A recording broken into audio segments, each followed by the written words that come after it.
The beer hall in Munich was heavy with smoke, voices, and the stale smell of alcohol. It was November 8, 1939. Adolf Hitler stood at the podium, delivering yet another speech filled with certainty and menace. The crowd listened, unaware that history itself was ticking down to the second. Hidden inside a thick stone column behind the stage, a bomb waited.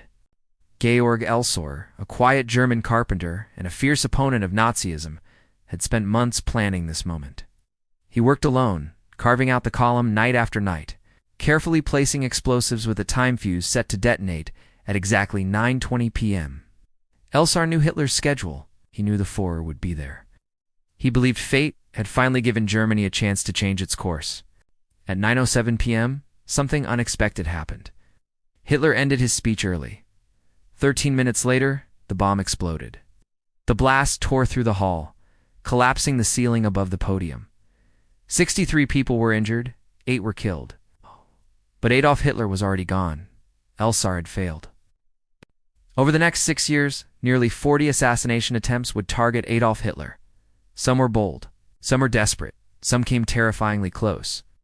Yet again and again, he survived. To many it seemed impossible. To others, almost supernatural. Was Hitler simply lucky? Or was there something darker at work? By 1941, a man named Henning von Treschow had reached a breaking point. A highly intelligent officer in the German general staff, Treschow initially supported Hitler's rise to power in 1933, like many in the military. But the illusion shattered when Germany invaded the Soviet Union.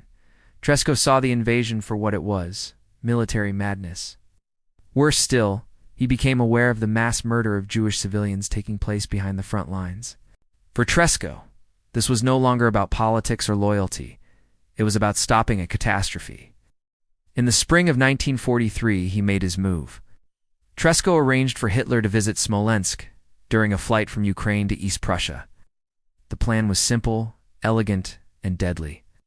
A package containing 2 bottles of cognac would be placed aboard Hitler's plane. Hidden inside was a bomb fitted with a time pencil detonator. Lieutenant Colonel Heinz Brandt, traveling with Hitler, unknowingly carried death onto the aircraft. As the plane climbed into the sky, Trescow's co-conspirator activated the timer by crushing a small glass vial filled with corrosive liquid. The countdown had begun. The explosion was supposed to occur over Minsk, destroying the aircraft and killing everyone aboard, but the bomb never detonated. The cold cargo hold froze the detonator. Hitler landed safely. Once again, death had passed him by. Treschow recovered the bomb the next day, calmly exchanging it for real bottles of cognac. No one suspected a thing. The conspiracy survived, but so did Hitler. The resistance did not stop. By 1944, the center of the plot shifted to one man, Colonel Claus von Stauffenberg. Stauffenberg was not a fringe radical or a rogue fanatic. He was a decorated war hero, tall, charismatic, and deeply patriotic. Wounded severely in North Africa, he had lost an eye, his right hand, and 2 fingers on his left. What remained was unbreakable resolve. Stauffenberg believed killing Hitler was not enough. The entire Nazi regime had to fall. Operation Valkyrie was born. The plan was audacious. Stauffenberg would carry explosives into Hitler's headquarters during a military briefing. After the Führer's death, the conspirators would use the German army's emergency reserve plan to seize control of Berlin, arrest the SS, and dismantle the dictatorship in a single coordinated strike.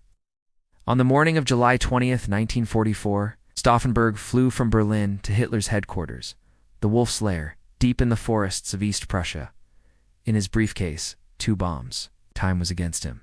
A last-minute schedule change moved the meeting forward.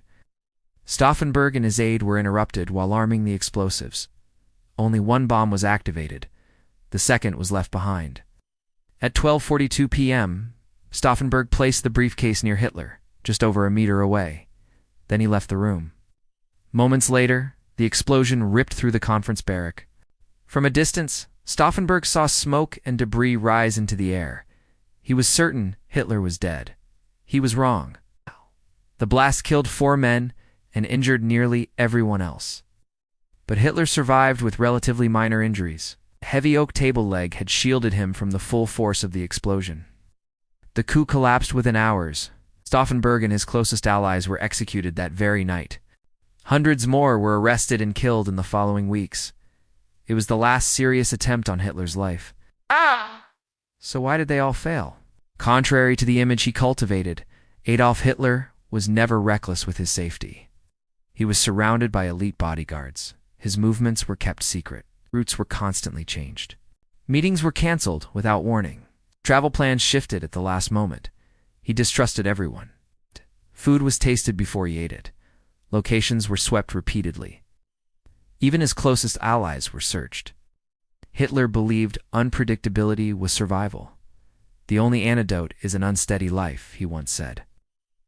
History cannot tell us what would have happened if just one attempt had succeeded. If Hitler had stayed 13 minutes longer in that beer hall, if one more bomb had been armed, when decision had gone differently, would millions of lives have been saved? Or would another monster have taken his place? We'll never know.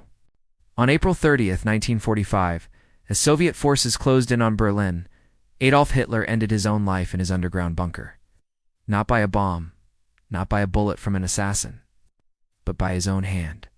After nearly 40 attempts, the man who seemed impossible to kill was finally gone, and the world was left to wonder, was it fate, fear, or sheer chance that kept him alive for so long?